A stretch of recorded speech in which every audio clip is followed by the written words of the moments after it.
I find myself in a hard place because I always say you have to value head-to-head competition, but you have to consider overall weight of a schedule and results when you're putting together rankings. And that's exactly where we are conflicted with today, as Penn State is now firmly ranked ahead of the Iowa Hawkeyes, the last team that Penn State played and just so happened to lose to. But that's only one thing we're going to be talking about in Monday edition of Locked On Nittany Lions, because brace yourselves, Penn State fans, because James Franklin is about to be thrown through yet another rumor mill with a coaching vacancy that's opening up at LSU. I'm Kevin McGuire. Thank you for making Locked On Nittany Lions your first listen of the day. Let's get started. You are Locked On Nittany Lions, your daily podcast on the Penn State Nittany Lions, part of the Locked On Podcast Network, your team every day.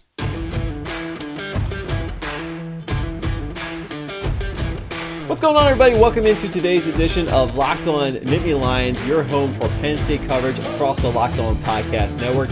We are available wherever you get your podcasts, on the Odyssey app or Apple Podcasts or Spotify. However you get your podcast, make sure you're following Locked On Nittany Lions. And don't forget to leave a rating and a review to continue to support our show and help us grow across those various podcasting apps. And of course, we're also on YouTube. So if you're checking us out on YouTube today, thank you so much for stopping by, leaving a thumbs up on this video, and leaving a comment down below with your thoughts on anything we're discussing, or just some general questions that you want to have answered in an upcoming podcast. My name is Kevin McGuire, obviously the host here of Locked On Nittany Lions. I'm also the editor of NittanyLionsWire.com, a part of the USA Today Sports Media Group, and a contributor to AthlonSports.com, reminding you that you can follow Locked On Nittany Lions on Twitter at Locked On Nittany, like us on Facebook at Facebook.com/LockedOnNittany. Of course, we're also on Instagram as well. So guess what? It's Instagram.com/LockedOnNittany. A lot of stuff to get into in today's episode. We're going to react to everything that went on around the Big Ten this weekend. The Iowa Hawkeyes going down makes for a much more interesting Big Ten West picture. And the latest rankings have been updated, and Penn State is still holding firm in their current locations where they were a week ago. But a couple Big Ten teams within their division somehow managed to jump in front of them, and it's probably because Iowa lost. We'll get into all of that, but of course, there's also the big coaching news of the weekend, where LSU is now officially looking for a new head coach. And guess who's going to check off a lot of boxes for what LSU could ideally be looking for? You know where I'm going with this. It's James Franklin. We'll get into all that in today's episode. But I think we should start with the biggest news from around the world of college football and around the Big Ten. One of the biggest games of the weekend happened to be Iowa losing at home to the Purdue Boilermakers. Now, obviously, the last time we saw Penn State, it was on the road against Iowa a couple weeks ago, and it was the first loss of the season for the Nittany Lions, a game in where they played mostly with their backup quarterback. We understand the situation with Sena Clifford, which is still a looming issue going into this upcoming week against Illinois. But obviously, there was a little bit of a tale of two different games. With Sena Clifford at quarterback, Penn State looked really good, looked like they were well on their way to getting out of Iowa with a major victory on their hands. As it turned out, of course, Penn State's Sena Clifford gets knocked out of the game before halftime. They have to go the rest of the game with Taquan Roberson off the bench, and things just aren't in sync with this offense. Now, Iowa, give them credit once again for doing what they needed to do to seize the moment against Penn State in that situation. But maybe they just set themselves up for a major letdown. Maybe it was karma coming back to bite those Iowa fans in the rear after booing those Penn State injuries in their previous game, because Iowa just got thumped by Purdue. I don't think there's any other way we should describe it. That was an absolute thumping at the hands of the Purdue Boilermakers. And I got to say, I didn't see that one coming. I didn't think that Iowa was going to lose a game, certainly within that division. But all of a sudden, Purdue comes in there and they've got the passing game. David Bell has been causing nightmares for Iowa the last few years. So you know that they're happy that David Bell is going to be moving on. And David Bell may be the best wide receiver in the Big Ten. A strong statement to make, and it's obviously based off, well, not just off of this one game against Iowa, but it certainly helps that case to be made. And again, he had a monster performance against the Iowa secondary. This is an Iowa secondary that was ripping apart opposing quarterbacks, picking off passes left and right, and they could not do anything to contain David Bell or this Purdue passing game, and it cost them in a big way. Iowa was actually the team that was throwing the interceptions. Spencer Petras intercepted 4 times by that Purdue defense. If a casual college football fan was tuning into that game and had no idea which team was number 2, they would have thought that it was Purdue the way that game played out. It was tied at 7 early in the second quarter. Puts them right in the position to be in the conversation for that Big Ten Western division, which all of a sudden is much more open than I anticipated it was going to be. A loss to Iowa opens up the door for Minnesota, who actually controls the destiny of that division right now, with a head-to-head victory against Purdue, and will face Iowa and Wisconsin later in the season. Minnesota coming off a big win against Nebraska, a team now with Scott Frost as the head coach, very much in position to go 4 straight seasons without reaching bowl eligibility. You have to go back to the late 1950s for the last time that happened for Nebraska. So Nebraska's in dire straits. Minnesota is in the driver's seat of the Big Ten West. Iowa still certainly is as well. Purdue's in the conversation. Wisconsin has found ways to win, I would say, but still very much in the position to be in that Big Ten West race as well. So there are a lot of things going on in that Big Ten West. But what we are focusing on, of course, as a Penn State podcast, is where the Big Ten East continues to be going. Now, the latest reactions coming out of the weekend of college football, the latest rankings, I should say, did see Iowa fall out of the top 10. You still have those 4 teams in the Big Ten East that are still in that top 10, whether you're looking at the USA Today Sports AFCA Coaches Poll or the AP Top 25. You still have Ohio State, Michigan, Michigan State, and Penn State in one order or the other. So in the AP Top 25, you've got Ohio State at number 5, Michigan at number 6, Penn State at number 7, Michigan State at number 8. In the Coaches Poll, it's Ohio State 5, Michigan number 6, Michigan State number 7, and Penn State at number 8. Interesting to note that Michigan State actually moved ahead of Penn State in the Coaches Poll, and Michigan moved 1 spot ahead of Penn State in the AP Top 25. So in either poll, Penn State got leapt by a Big Ten division rival, and I think it's largely because the value of losing a tough game at Iowa certainly took a plummet, with Purdue just absolutely smashing the Hawkeyes. But in the grand scheme of things, it doesn't really matter, because Penn State will still have games against Michigan State, against Michigan, and of course against Ohio State. So if they are worthy, they will certainly be moving ahead of those teams as the season rolls along. But that Big Ten East is going to be very fun to watch. Looking ahead already to October 30th, at the end of the month, you got Penn State at Ohio State, you got Michigan going to Michigan State. Those are going to be 2 huge games in the Big Ten East. It's going to be a really fun day, I think, for that division. But first, we need to know what's going to happen with Penn State this coming weekend. We'll talk a little bit about that, and then we'll get into the LSU conversation later on in today's podcast. If you're a college football fan who is looking to find themselves in the action with some daily college fantasy football, then look no further than the Prize Picks app. You can check out the Prize Picks app as one of the top fantasy football apps on the Apple Store or the Google Play Store. It's incredibly easy to get started making some picks for the upcoming weekend as well. So just download the app from whatever store you're looking for, sign up for your account, and then in as little as 60 seconds, you can start making your picks. All you have to do is pick 2 to 5 players and choose whether or not they're going to go over or under a variety of statistical projections, and that's all you have to do. And Prize Picks is even going to give you a little bit of a bonus incentive right now. Right now, our listeners can get a 100% instant deposit match in their account for Prize Picks up to $100 when they use the promo code Locked On. That's right, up to $100 instant deposit match when you use that promo code of Locked On. Don't hesitate. Check out the Prize Picks app today from the Apple Store or the Google Play Store. Use that promo code Locked On to get that instant deposit match up to $100, and find out why people are saying that Prize Picks is daily fantasy made easy. Thank you guys once again for making Locked On Nittany Lions your first listen of the day. And again, if you are watching us on YouTube, thanks for checking us out on our YouTube channel, leaving the video a thumbs up, and leaving comments down below as you watch the video. So as we have said, Penn State is back into a game week preparation mode this weekend with their big homecoming game coming up this weekend. They're getting back on the field, looking for a rebound, and have a pretty good chance of getting that rebound as they host the Illinois Fighting Illini, an Illinois team under new head coach Brett Bielema, our old friend Brett Bielema, of course, from back in his Wisconsin days. Certainly looked like it was going to be a promising rebound season or a step forward season for Illinois during a massive rebuilding project with a win in that week 0 game against Nebraska, but certainly we have seen that Illinois is still Illinois. So this is going to be a pretty good situation to see if Penn State can kind of regain some of the momentum on offense and kind of rejuvenate themselves a little bit after a brutal performance against Iowa a couple weeks ago. And of course, we all know that the big question going into this game is going to be whether or not Sena Clifford is going to be playing quarterback for Penn State.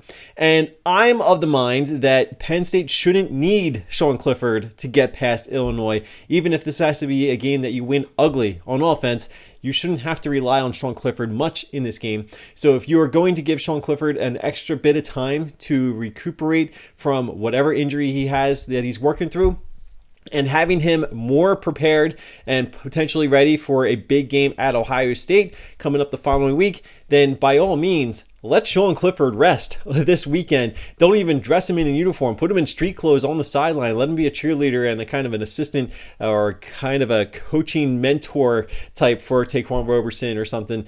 I feel like that is the best possible scenario. I don't think you need Sena Clifford this weekend. You shouldn't need Sena Clifford this weekend against Illinois. There should be more than enough talent with this offensive unit, even without Sena Clifford, to have a much better performance against the Illini than they certainly had against Iowa. And there are a number of different factors that are in place here. First of all, you're playing at home in front of your home fans rather than in Kinnick Stadium, where it can be pretty tough. And obviously, Iowa had a defense and a special teams unit that was really ready to take advantage of a Penn State offense that could not move the football without Sena Clifford. So this is a much different situation going into this upcoming weekend's game against Illinois, because even if Sena Clifford is not available, you have had the benefit of going through a bye week and going through another full week of practice with Taquan Roberson, taking more reps with the first team, getting him a little bit more acclimated, getting him a little bit more coaching from Mike Yurcich, and getting him a little bit more comfortable running the offense for as much as you need him to this weekend. Again, this is a game where Penn State should be able to get the running game going. They should be able to get enough of the passing game going,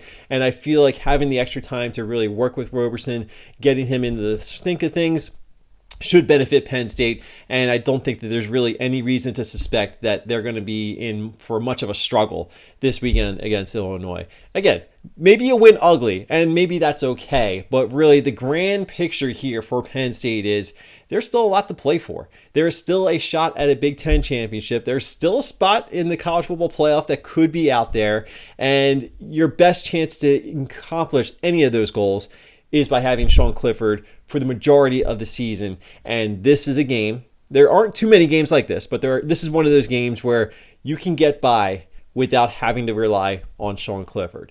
So obviously, the best case scenario here is that Sena Clifford is ready to play. And if he is, by all means, get him out there. But find a position in the game where maybe you can give him a little bit of a rest getting ready for that next week's game against Ohio State on the road. A primetime kickoff, by the way. And I just feel as though if you're Penn State, you know what the schedule is ahead of you. Okay, you still have Illinois, obviously. You still have Maryland and Rutgers. Those three games right there are games where you can probably get by without having to have Sena Clifford on the field.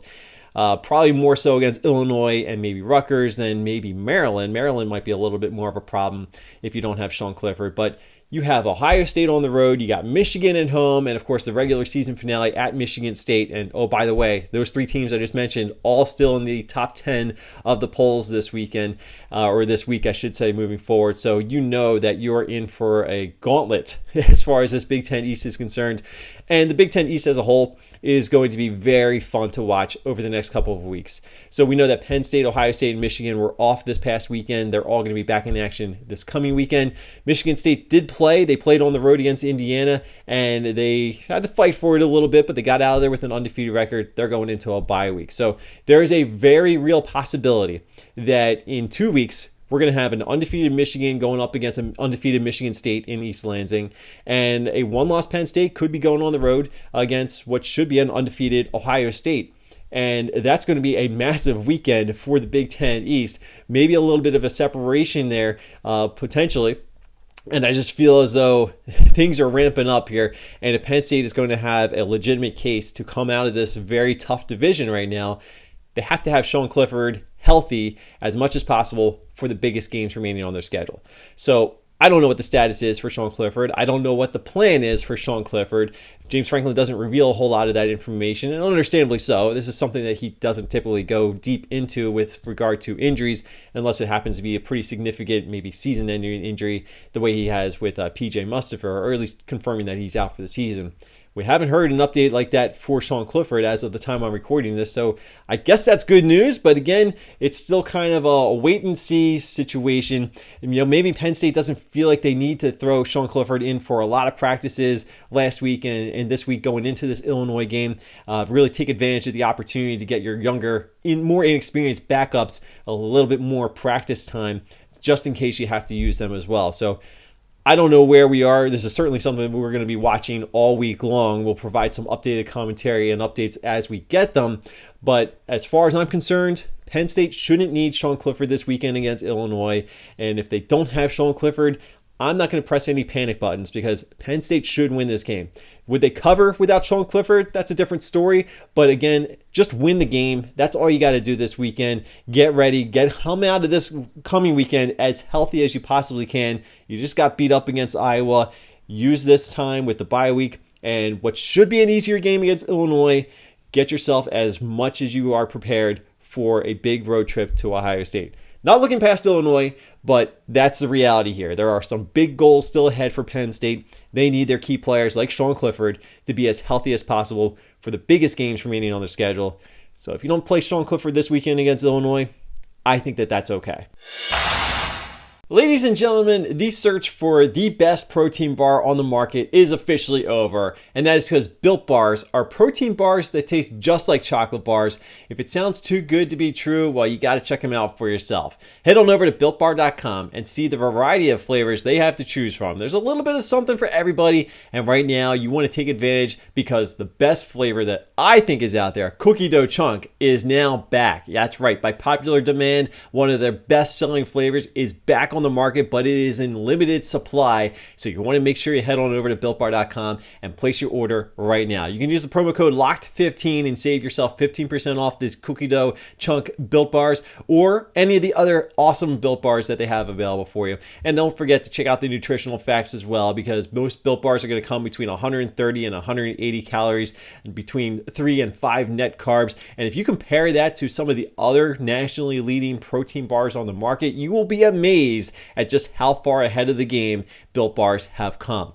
So once again, Built Bars, the protein bars that taste just like chocolate bars. No regrets ingesting this into your daily routine. Go to BuiltBar.com right now. See everything they have available for you. And don't forget to use the promo code LOCKED15 to save yourself 15% off your next order at BuiltBar.com. So we've talked a little bit about everything that went down around the Big Ten this past weekend, and we're starting to take a look forward to what's going to happen this weekend against Illinois. There is another national storyline that we should at least address, because I know I've already approached the topic a little bit on NittanyLionsWire.com as well as on my Twitter feed, and I know it ruffles a few feathers when we do this, but you know what? We have to do it. We're being responsible about this, talking to this subject matter, and it does kind of relate to Penn State and, of course, head coach James Franklin. What am I talking about? Well, if you were not paying attention to the coaching carousel this weekend, we now know that LSU is officially getting ready to begin a new era with a new head coach at the conclusion of the 2021 season. LSU was reportedly coming out and saying that they are parting ways with head coach Ed Orgeron, who just won a national championship a couple years ago, although you can probably thank Joe Burrow for most of that work. But it has reached a tipping point now where LSU has to go in a different direction. If you've been following the LSU storyline, you kind of know some of the other topics of conversation that are revolving around Ed Orgeron. There are a variety of reasons why LSU would be ready to move on. So obviously, you're looking for a clean slate if you're LSU, and you're looking for a head coach who knows how to recruit and knows how to win games and knows how to generate excitement. Well, you know what? There's a head coach in Happy Valley who checks off a number of those boxes. Yes, it's James Franklin. Yes, get ready. We are going to approach more rumor mills and rumor mill conversations with James Franklin as a potential target for the LSU coaching job. Now, I will say that early on in this development, it doesn't appear as though, from my point of view, that James Franklin is one of the top candidates or top targets potentially for the LSU job, as opposed to when USC opened up its vacancy with removing Clay Helton as the head coach. Again, James Franklin looks like he would check off a lot of boxes for a program like USC. I think he would check off a lot of boxes for a program like LSU, especially given his his previous success in the SEC. I know he didn't build Vanderbilt into an SEC East powerhouse program, but you know what? He won games at Vanderbilt, and there's something to that. That's not just happening by a fluke. So I do feel as though there are many reasons why James Franklin would be a good target for LSU. But as I said, it doesn't appear early on that he is one of the trendiest names to keep an eye on, although he is certainly on the radar, I think, from a lot of perspectives. If you look at the LSU conversations right now, Jimbo Fisher, the head coach of Texas A&M, seems to be one of the biggest names that would ideally be targeted by LSU, and that makes sense. He was previously an assistant at LSU under former head coach Nick Saban, who has went off to do a couple things. He's been pretty successful, I think, in his post-LSU days. But Jimbo Fisher obviously went on to Florida State, and now he's at Texas A&M. And I know he's being paid handsomely at Texas A&M, but the buyout makes it a little bit more of an interesting situation. I'll advise you guys to go check out everything that Locked On LSU and my old Locked On College Football podcast co-host Matt Moscona has to say about this conversation. But it feels as though Jimbo Fisher was probably more the popular name, at least among LSU fans, as opposed to where else LSU could potentially go. There are some other ideal candidates that are out there. And James Franklin may not even be the top candidate out of the Big Ten. That's because Mel Tucker of Michigan State, formerly of Colorado, formerly of Georgia's coaching staff, Mel Tucker, with the success that he's having this year in East Lansing, looks like he could be a potential target. And he would fit that SEC mentality. I don't know if necessarily he would be the home run hire that LSU fans would be hoping for, but there is something to be said about his short-term head coaching success at Colorado and now at Michigan State. I think there's signs of progress that can be made here with Mel Tucker. I'd be very curious to see how that would be received more so from the LSU fan base. I know among Michigan State circles, it feels as though Mel Tucker going to LSU is a viable conversation to be having right now. And maybe that's good news. Maybe that's good news for James Franklin, who, as far as I'm concerned, is going to be paid by somebody in this round of the coaching carousel. I still think it's going to be by Penn State. I don't think he's going to be leaving Penn State. But if USC comes knocking on the door and LSU is making phone calls, Penn State has to do everything it can to make sure that it is happy to have James Franklin, or James Franklin is happy to be in Happy Valley. And again, I don't suggest that there is any indication that James Franklin is ready to bolt Penn State and leave for one of these other opportunities. I will say what I put out on Twitter at Kevin on CFB the other day. James Franklin would absolutely crush it at USC. My opinion on that has not changed one bit. I think he would be a very good coach and have a lot of success with that LSU program. I don't back down from that idea at all. I just think he's going to continue to crush it with what he's doing at Penn State. I'm not saying that it's impossible that James Franklin would leave Penn State for either of these jobs or any other potential job opening that comes out, but it feels as though we've gone through this cycle before, and Penn State has found a way to secure James Franklin, make him financially happy and satisfied to be the head coach of Penn State. And there are a lot of really strong qualities that Penn State has to offer that those other programs do as well, and maybe more so are available at Penn State. And I think program stability is certainly something that it plays in Penn State's favor right now, at least compared to the USC program. Like, as I mentioned, LSU did win a national championship just a couple of years ago, so Penn State is lacking in that department. But the model of consistency that James Franklin has helped establish at Penn State, I think can be tough to walk away from. The grass is not always greener on the other side. I mean, your bank account may be, but as I said, I think one way or another, James Franklin is going to be getting paid by somebody.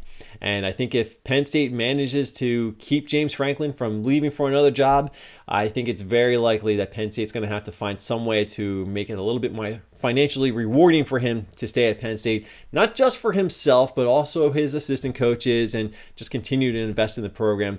We all know that Penn State football is the big moneymaker as far as this athletics department is concerned. So I don't think Penn State would be shying away from investing more into this football program, especially given the stakes that are out there in the world of college football to this day with the expanding world of collegiate athletics. More revenue, more opportunities to invest, more opportunities to invest in the staff.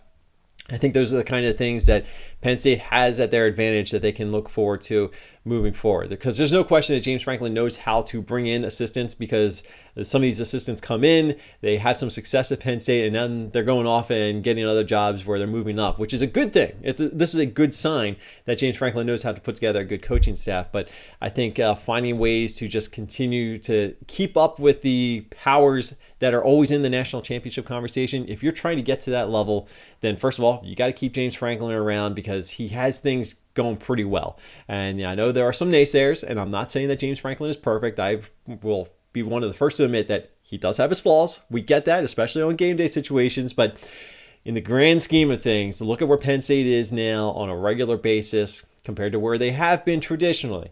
And obviously there have been some really good seasons at Penn State, but we're in a really good run of Penn State football right now. James Franklin deserves a lot of credit for that, whether you like him or not.